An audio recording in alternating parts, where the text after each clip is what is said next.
우리는 그리스도인이라는 주제를 가지고 6번째 말씀을 나누게 됩니다. 첫째 날은 그리스도인은 누구인가? 하나님을 사랑하는 사람이 그리스도인이다라고 말씀을 드렸습니다. 교회를 많이 하고 은사가 나타나고 성경 말씀을 많이 안다고 할지라도 하나님을 진정으로 사랑하지 않는 사람은 그리스도인이다 말할 수 없다 말씀드렸습니다. 둘째 날 그리스도인은 죄에 대해서 미워하고 회개하고 돌이킨다라고 했습니다. 이것도 하나님을 사랑하기 때문에 하나님이 사랑하는 것을 사랑하고 하나님이 미워하는 것을 미워하기 때문에 죄를 미워한다라고 말씀드렸습니다. 셋째 날은 그리스도인은 내 안에 있는 예수 그리스도, 그것을 다른 사람들에게 나는 그리스도인입니다 고백함으로써 자기 자신을 훈련시키고 드러낸다라고 말씀을 드렸습니다. 넷째 날은 그리스도인은 예수 그리스도와 함께 동행하면서 어린아이의 일을 벗어버리고 성장해 간다라고 말씀드렸습니다. 그리스도인은 예수님을 닮아가는 것입니다. 그리고 어저께는 그리스도인의 균형에 대해서 말씀을 드리면서 수직적인 것, 기도와 말씀에 대해서 말씀을 드렸습니다. 오늘은 마지막 날 교제와 증거에 대한 말씀을 드리고자 합니다. 특별히 오늘은 그 성도의 교제에 대한 말씀을 좀 많이 나누고자 합니다. 하나님의 말씀을 보겠습니다. 빌립보서 2장 1절에서부터 5절까지 말씀입니다. 빌립보서 2장 2절에서부터 5절까지 말씀, 우리 한 목소리로 같이 읽겠습니다. 마음을 같이하여 같은 사랑을 가지고 뜻을 합하며 한 마음을 품어 아무 일에든지 다툼이나 허용으로 하지 말고 오직 겸손한 마음으로 각각 자기보다 남을 낮게 여기고 각각 자기 일을 돌아본더러 또한 각각 다른 사람들의 일을 돌보아 나의 기쁨을 충만하게 하라. 너희 안에 이 마음을 품으라. 곧 그리스도 예수의 마음이니. 그림 좀 올려주시겠어요? 어저께 그리스도인이라고 하는 것은 그 마음 가운데 그리스도를 모신 것이다라고 말씀을 드렸고요. 저 수레바퀴는 우리가 그리스도인으로서 살아가는 삶이 균형을 맞춰서, 여러분들 만약에 우리가 타이어를 생각할 때 펑크가 나게 되면 제대로 굴러가지 않잖아요. 또한 타이어가 이렇게 찌그러져 있어도 제대로 굴러가지 않잖아요. 저 바퀴가 제대로 굴러가려면 균형을 이루어야 되는데 하나님과의 균형은 말씀과 기도라고 말씀을 드렸습니다. 수직적인 거죠. 수평적인 것이 필요한데 그것이 그리스도를 증거하고 교제하는 것이다라고 말씀을 드립니다. 우리가 신앙생활이라고 이야기하는 것은 오직 예수 그리스도, 오직 하나님이다라고 생각을 합니다. 맞습니다. 오직 예수 그리스도, 오직 하나님. 그런데 오직 예수 그리스도, 오직 우리 안에 계신 하나님에 대한 증거가 나타나는 것이 우리의 삶인데, 그 삶을 통해서 우리가 하나님과의 같이 걸어가는 삶이 드러난다라는 것입니다. 수직적인 것만을 강조해서도 안 되고요, 수평적인 것만을 강조해서도 안 됩니다. 사회에 대한 관심은 지대하게 많은데 기도와 말씀이 약화되어져 있어도 안 되고요, 기도와 말씀이 강화되어져 있는데 사회적인 것이 약해져서도 안 됩니다. 수평적인 것은 사람에 관한 것이고요, 우리가 살고 있는 사회 속의 그리스도인은 어떤 것인가 라고 하는 것을 드러내는 것입니다. 우리는 사도신경을 고백할 때 성도가 서로 교통하는 것과 라고 하는 것을 늘 고백하죠. 이 성도가 서로 교통하는 것, 그것을 가리켜 교제라고 말합니다. 교제의 의미는 폭이 넓습니다. 남녀가 사귀는 것도 교제한다라고 말을 합니다.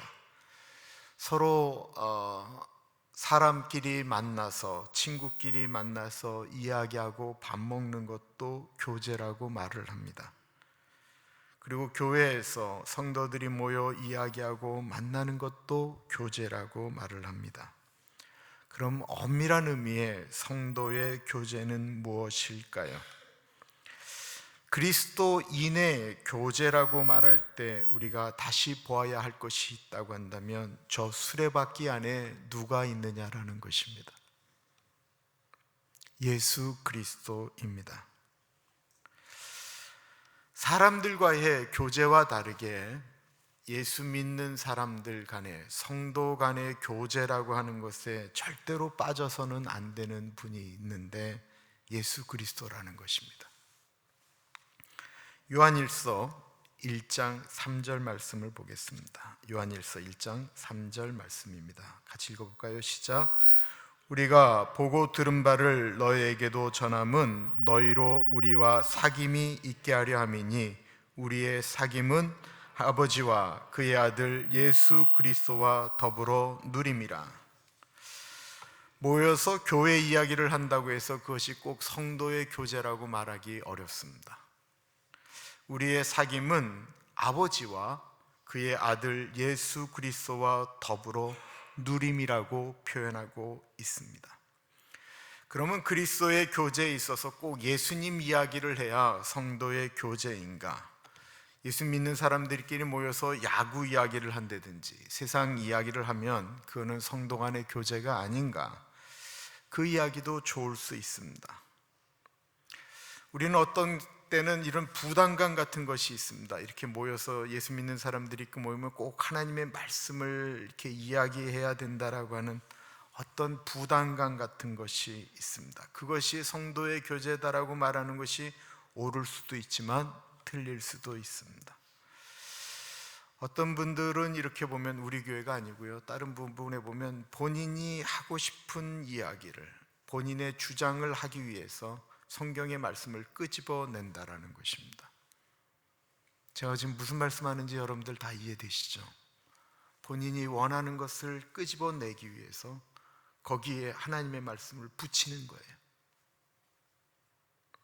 그러면 느껴지는 것이 사람들은 다 영적이기 때문에 저분이 왜 하나님의 말씀을 저렇게 이야기하는지 다 알거든요. 영적으로 느껴지는 거예요.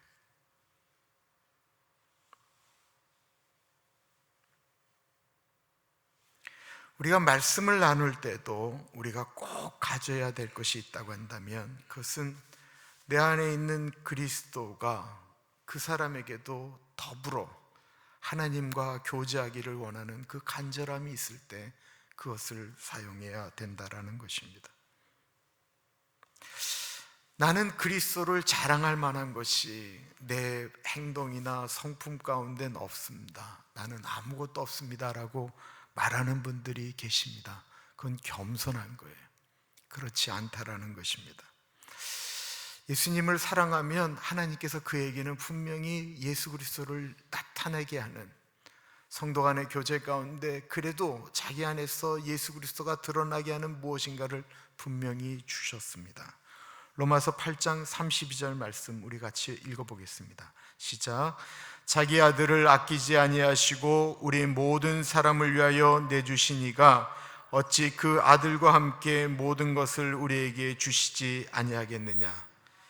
여기서 모든 것을 주시겠다라고 하는 건 우리가 생각할 때 이거는 뭐 돈이라든지 뭐 지혜라든지 그렇게 생각할 수 있습니다. 그거 아니에요.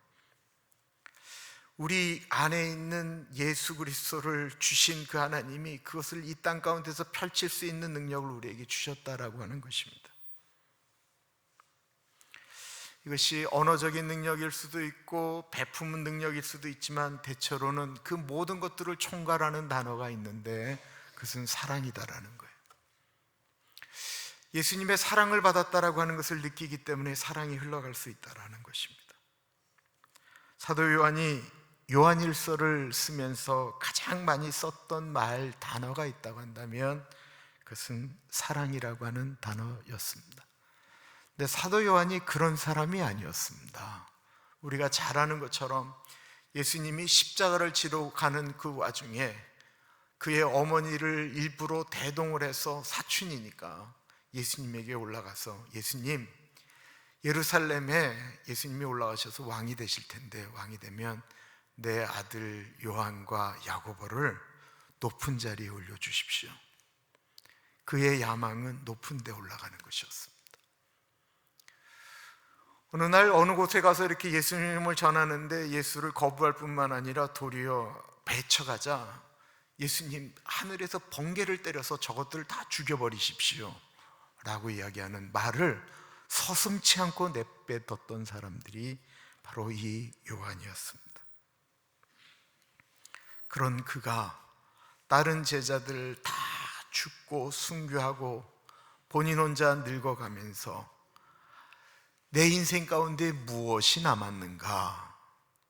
그건 예수 그리스도의 사랑 하나다라고 생각하게 되었습니다. 요한일서 4장, 우리가 너무나도 잘 아는 유명한 말씀입니다. 사랑하는 자들아, 우리가 서로 사랑하자. 사랑은 하나님께 속한 것이니 사랑하는 자마다 하나님으로부터 나서 하나님을 알고 사랑하지 아니하는 자는 하나님을 알지 못하나니 이는 하나님은 사랑이심이라.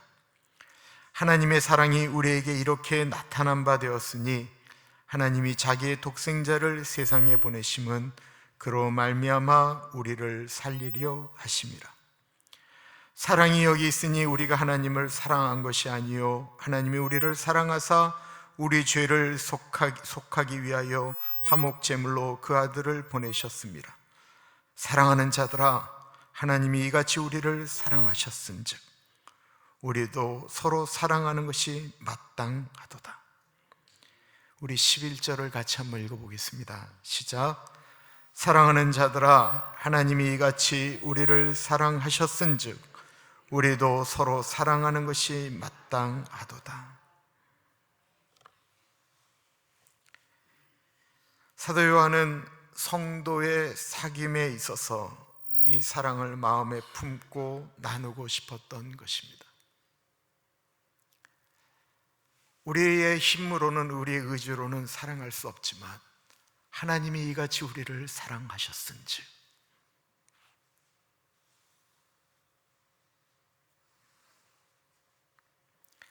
사랑으로 하는 것이 정말로 중요한 성도의 교제입니다. 그런데 사람의 눈으로 보면 교회는 정말 불필요한 사람들이 보입니다. 교회에 전혀 도움이 안 된다라고 느껴집니다. 나하고 도저히 안 맞는다라고 생각합니다. 맞습니다. 근데 그거는요, 나의 눈이에요. 나의 생각이에요. 고린도전서 12장에는 늘 싸우는 그 고린도 교회는 지긋지긋하게 싸웠어요. 지긋지긋하게. 그냥 싸운 것도 아니고 정말 유치할 만큼 지긋지긋하게 싸웠어요. 그 싸움의 정도가 어땠냐면 예배 시간에도 싸웠어요. 이쪽 파가 갑자기 하나님에게 계시가 임했다고 하고 막 예언을 하면 또 이쪽 파에서 또 계시가 임했다고 일어나서 싸웠어요. 예배도 돗대기 같았어요. 막 누가 방언을 하면 옆에서 예언한다라고 예언하고 통변하겠다고 통변하고. 고린도전서 보세요. 그 얘기하고 있는 거예요. 근데 사도 바울이 그거 하나하나 짚으면서 고린도 13장 사랑 이야기를 하기 전에 고린도전서 12장에 우리 사람이란, 우리 교인이란 어떤 존재인가를 말씀하고 있습니다. 고린도전서 12장 21절입니다. 우리 같이 읽어보겠습니다. 시작. 눈이 손도로 내가 너를 쓸 데가 없다 하거나 또한 머리가 발도로 내가 너를 쓸 데가 없다 하지 못하리라. 우리가 다 지체인데 너 쓸모없다라고 말할 수 없다라는 것입니다. 이게 성경적 가르침이에요. 성경적 가르침.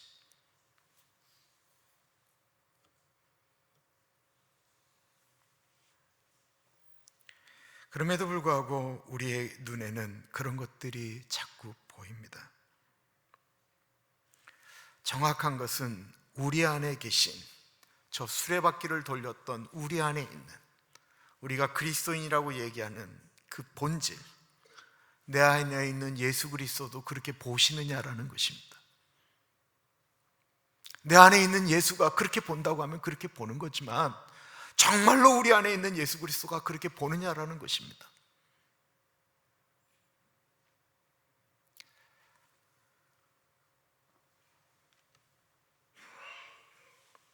성도의 교제 안에 일어나는 또 다른 기능이 하나 있는데, 그것은 우리 자신이 성숙으로 나아가는, 성화로 나아가는 가장 좋은 것이 성도의 교통이다라는 것입니다.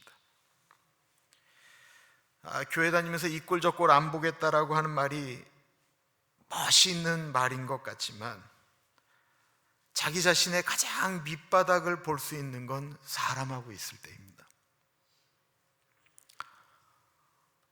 우리가 그 존경하는 교황께서 누구하고 악수하는데 어떤 여자분이 그 교황의 손을 얼마나 잡고 싶었겠어요. 교황의 손을 너무 꽉 잡았다고 이 어른이 그 여자의 손을 때렸대잖아요. 얼마나 그게 충격적이면 신문에 났겠어요. 얼마나 그게 충격적이었으면 텔레비에 나왔겠어요. 저만 본 거예요? 여러분들 못 보셨어요? 이틀 전 얘기인데. 그리고 나서 얘기한 게 교황도 사람이다 이런 얘기하지만, 교황도 사람인지, 교황은 무오하잖아요.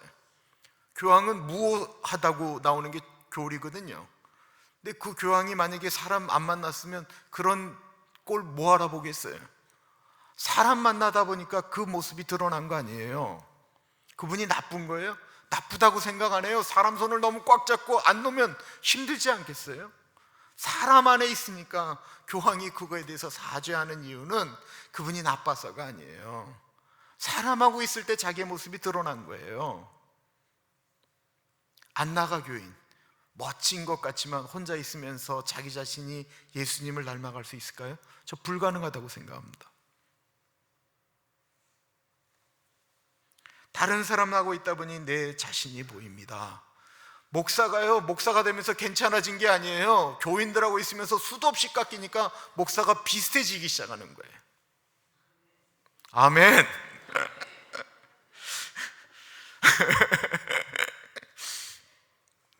만약에 홀로 신앙생활이 가능하다고 한다면 왜 굳이 예수님이 이 땅 가운데서 십자가 지시고 죽으시면서 이 땅에 교회를 남기시겠다고 말씀하셨겠습니까? 교회를 섬길 때 예수님이 우리를 어떻게 섬겼는지 느껴지는 거는요, 교회를 섬길 때 느껴져요. 예수님이, 우리가 교회를 섬길 때 예수님이 얼마나 참으셨는지, 얼마나 자존심이 뭉개졌는지 느껴지는 건요, 교회를 섬길 때 느끼는 거예요.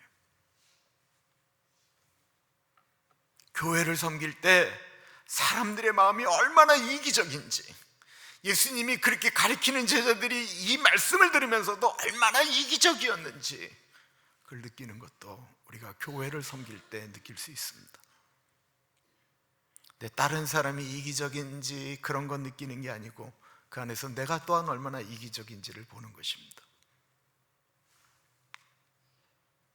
그럼에도 불구하고 예수님이 그런 제자들을 불러 교회를 만드셨구나라고 하는 것을 알게 됩니다.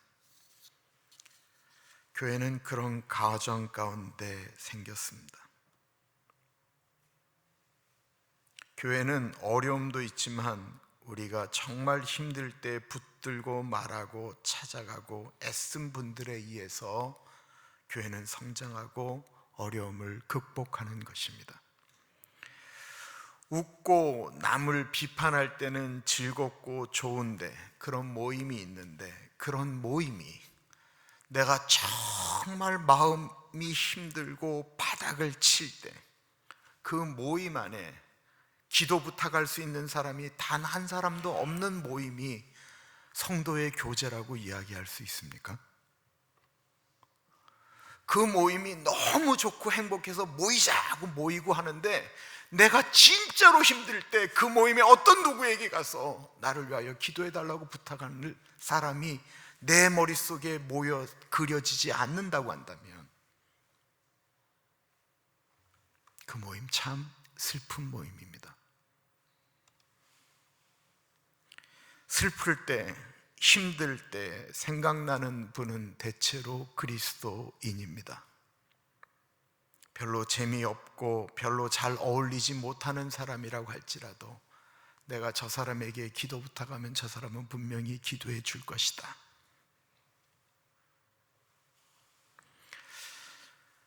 우리가 교회라고 하는 곳에 붙어 있기까지 예수님만을 바라보고 있다라고 이야기하지만 아니요, 예수님은 그렇게 안 하셨고요. 우리가 교회라고 하는 곳에 예수님에게 붙어 있도록 내 옆에는 수도 없는 사람들이 내가 힘들었을 때, 어렸을 때 내 이름을 부르면서 기도하고 만나주고 들어주고 밥 먹고 했던 사람들, 여러분 우리 생각해 보세요. 얼마나 많았는지. 그래서 저 바퀴가 돌아간 거예요. 우리 가정 어렵다라고 하면 쫓아와서 들어주고 그러지 말라고 밥 먹었던 사람들, 여러분들 기억 안 나세요? 나 시험 들었어, 나 힘들었어 라고 이야기할 때 찾아와서 그 말씀 들어줬던 사람들 기억 안 나세요?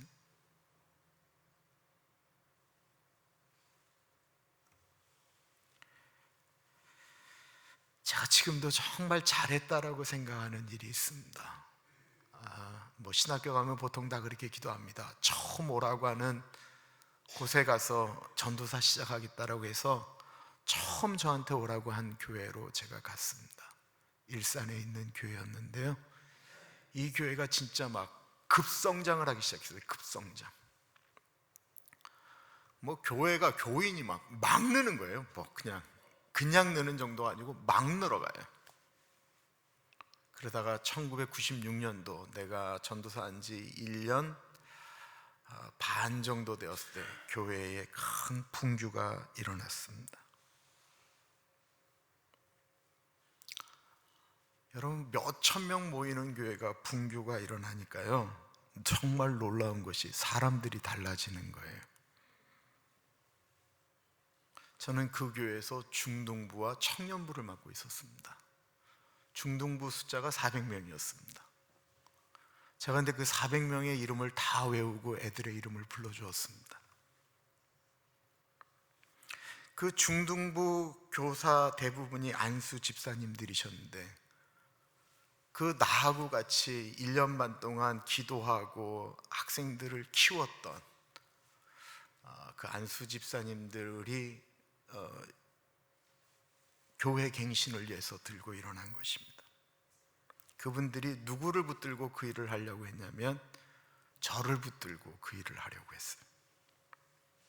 근데 저는 교회 갱신 이런 거 관심 없었어요.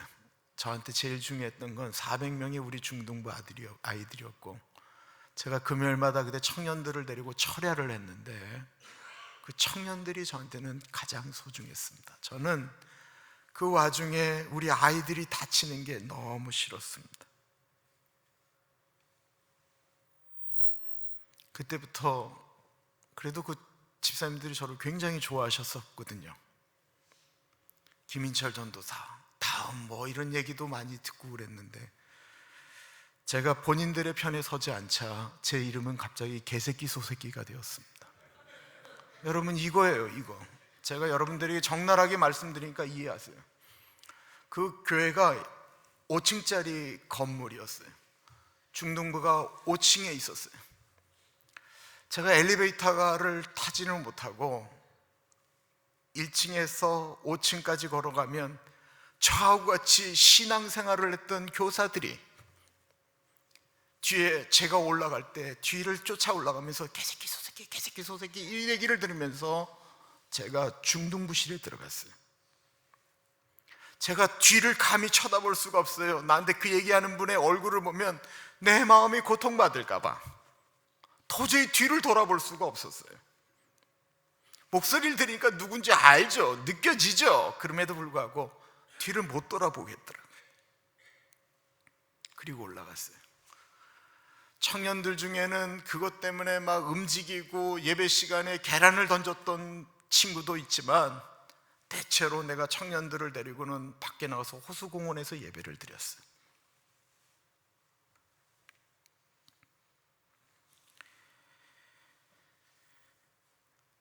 너무 힘들어할 때 제 모교회에서 고만 고통하고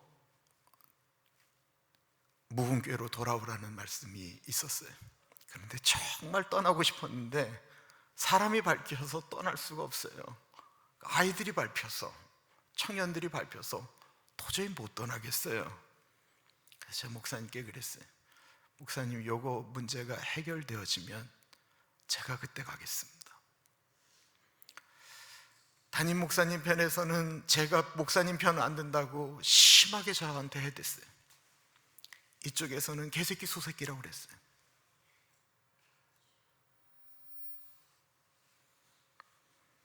모든 것들이 정리가 되었을 때 이제 새로운 목사님이 오시게 되었습니다. 그때는 그분들이 저한테 미안하다고 교회 꼭 남으라고 했는데 제가 뒤도 안 돌아보고 떠났습니다. 정말 뒤도 돌아보지 않았습니다. 그리고 작년에 23년 만에 제가 그 교회를 다시 방문했습니다. 제가 있었던 것을 둘러보고 기도하고, 그때 교제하였던 저의 첫사랑이었던 중학생들, 이제는 청년을 넘어서 아줌마가 되고 아저씨가 된 애들하고 지금도 연락을 하고 있습니다. 우리가 예배를 드릴 때 우리의 예배는 하나님께 드리는 것입니다.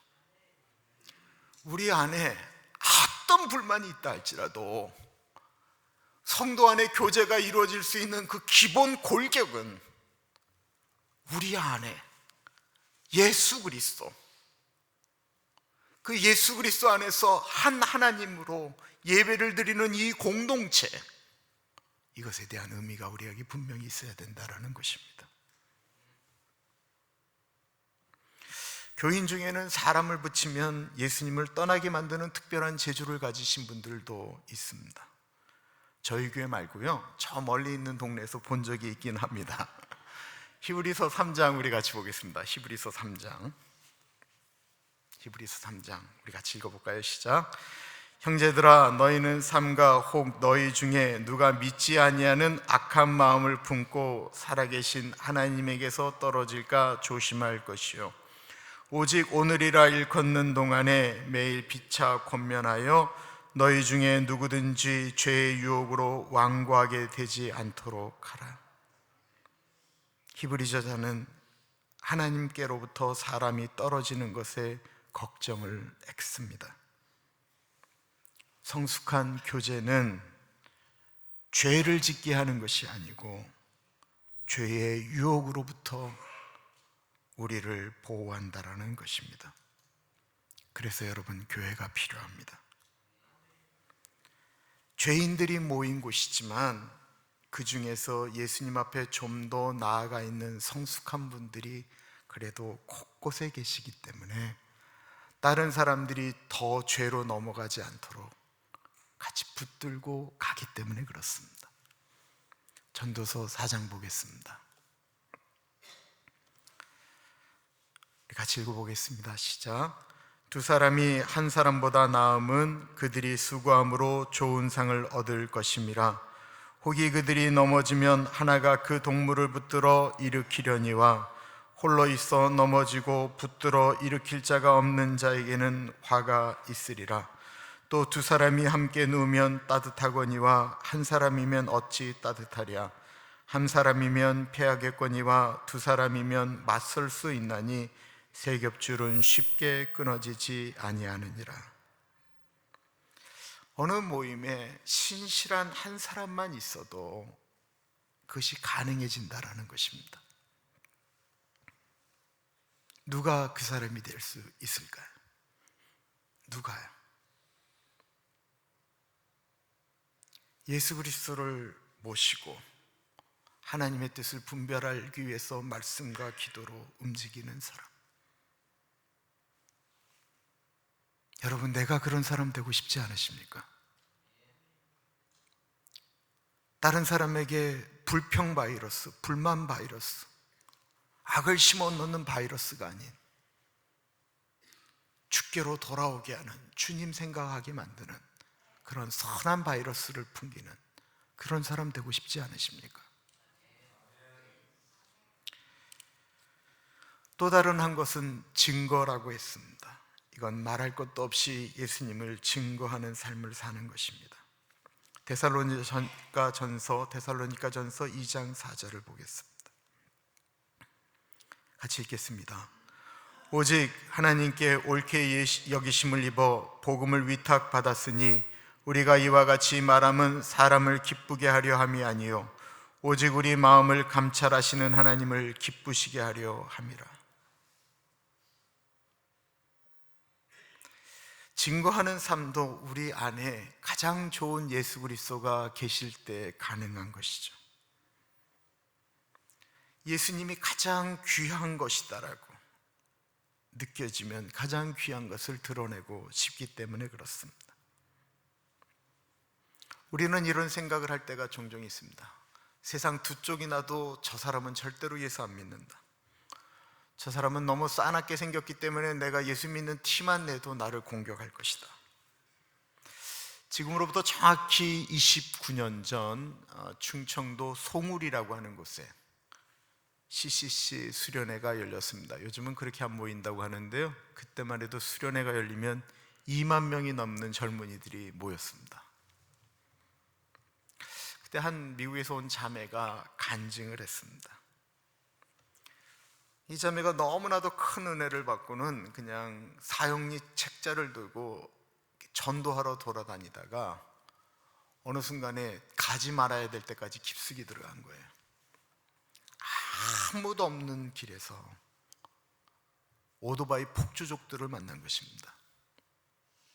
근데 이 폭주족들이 이 자매를 오토바이로 막 돌면서 가두어 놨습니다. 정신이 없더래요. 너무나도 무섭더래요. 온몸에 문신을 한 사람들이 이제 막 내린 거예요. 너무나도 무섭고 떨리니까 다리가 땅에 붙어서 움직이지도 않더랍니다. 어떻게 해야 되지? 막 하다가 정신없이 주머니에서 사형리를 꺼냈대. 다 죽어가는 소리로, 말도 안 되는 소리로 달달달달 거리면서 하나님은 당신을 사랑하시고 당신에게 놀라운 계획을 갖고 계십니다. 그 얘기하니까 주변에 있는 그 사람들이 깔깔거리고 낄낄거리고 웃더래요. 그래도 한 장을 넘기면서 사형리를 계속 이야기하는데 어느 순간에 사람들이 다 조용해지더랍니다. 왜 이러지? 이 사람들이 이제는 나를 그냥 어떻게 하려고 작정을 했나? 라고 할 때 이 자매가 들고 있던 그 사형리에 눈물이 떨어졌다라는 거예요. 그 가장 앞에 있던 가장 우두머리 그 사람의 눈에서 눈물이 떨어지는 것이 이 사형리 책자로 떨어지니까 다른 사람들이 자기의 지도자가 우니까 어떻게 못했다라는 것입니다. 그 소설 같은 이야기를 지금 제 딸 정도의 미국에서 온 자매가 떠듬떠듬거리는 한국말로 간증을 했습니다. 저는 그때만 해도 그런 방식의 전도가 과연 가능하겠는가? 제가 별로 부정적이었던 사람이었거든요.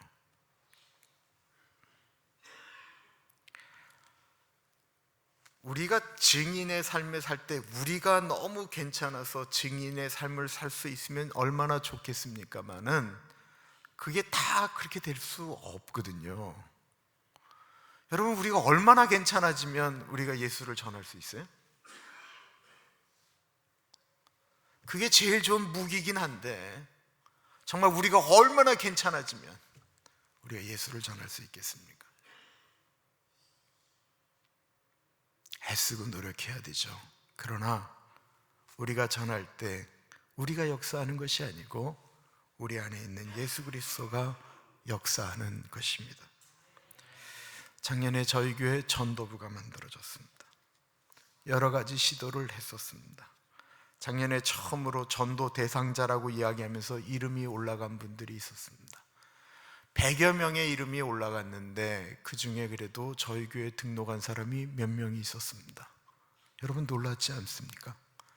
처음으로 전도 리스트에 이름을 올렸는데 그 중에 저희 교회에 등록한 분들이 있다는 것입니다. 내 안에 계신 분이 정말 소중한 분이라고 한다면 자랑하고 싶지 않겠습니까? 어제와 오늘에 걸쳐 말씀과 기도, 교제와 증거라고 하는 네 가지 수레바퀴의 기둥을 이야기했는데요, 그 밖에 보면 뭐라고 쓰여져 있습니까? 그리스도인의 순종하는 생활이다라고 말씀하고 있습니다. 순종입니다. 예수 그리스도가 안에 계시고 그리고 그 삶을 순종할 때에 저 바퀴는 돌아갑니다. 아무리 말씀을 듣고 아무리 기도를 하고 교제 증거 좋은 얘기들이 다 들었다 할지라도 순종하지 않으면 저것은 아무런 의미가 없다라는 것입니다. 사도행전 5장 22절 한번 읽어보겠습니다. 사도행전 5장 22절 같이 읽어봅니다. 시작.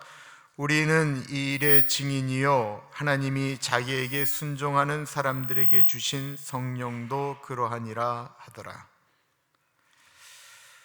하나님이 자기에게 순종하는 사람들에게 주신 성령이라고 이야기하고 있습니다. 놀랍게도 성령은 순종하는 사람에게 주신다라고 말씀하고 있는 것입니다. 하나님이 자기에게 순종하는 사람들에게 주신 성령. 우리는 주님의 말씀에 순종하고 살면 인생이 꼬일 것 같고 인생이 재미없을 것 같다라고 느껴집니다. 그렇다고 한다면, 정말 그런 생각이 든다고 한다면 정말 우리 안에 예수 그리스도를 주인으로 모신 거 맞습니까?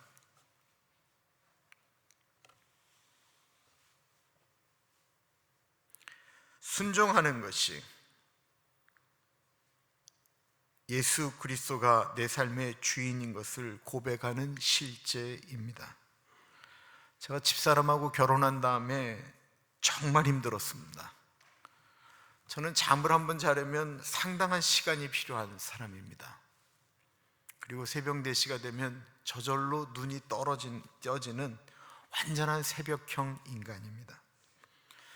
네, 존경하는 저희 집사람은 베개에 머리를 대시고 제가 30을 세기 전에 늘 주무십니다. 그리고 한 번도 깨질 않고 푹 주무세요. 저 그게 정말 이해가 되지를 않았어요. 참 힘들었어요. 근데 저희 집사람도 무지하게 힘들어했어요. 어떻게 잠이 안 오느냐라는 거예요. 정말 어렵지요? 너무 안 맞아요.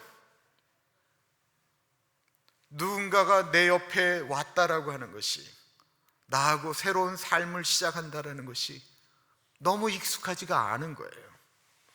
이건 당연한 거예요.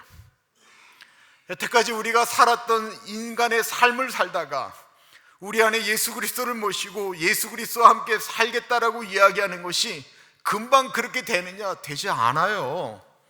자연스러우냐? 자연스럽지 않아요. 그런데 내가 우리 집사람하고 살려면 서로 맞춰가야 되듯이 예수 그리스도가 나의 주인이라고 얘기한다고 할 때는 내가 아닌 예수님에게 맞춰가야 된다는 것입니다.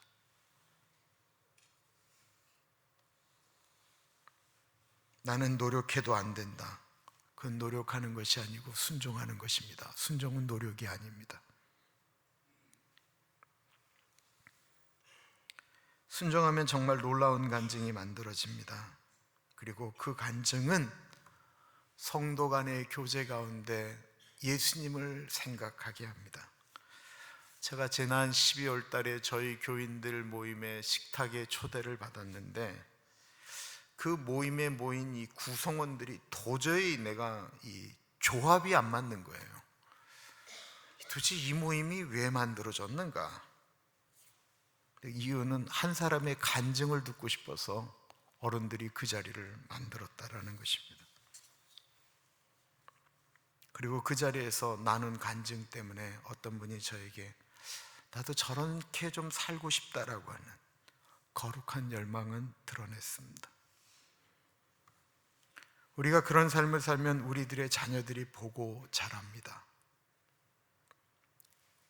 그리고 우리 교회에 그런 분들이 그 자리를 이렇게 끌고 나가면 믿음 없는 사람, 부족한 사람들도 그 모습을 보면서 따라갑니다.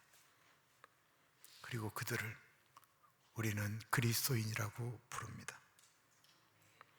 올해 우리 교회의 표어는 우리는 그리스도인입니다 입니다. 기도하겠습니다. 특별히 오늘 말씀 가운데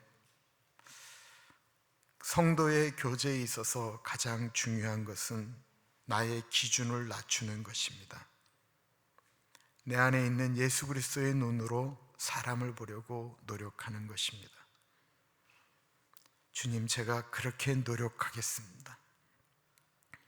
내가 사람들을 만날 때 내가 선한 영향력을 미치는 그 한 사람이 되고 싶습니다.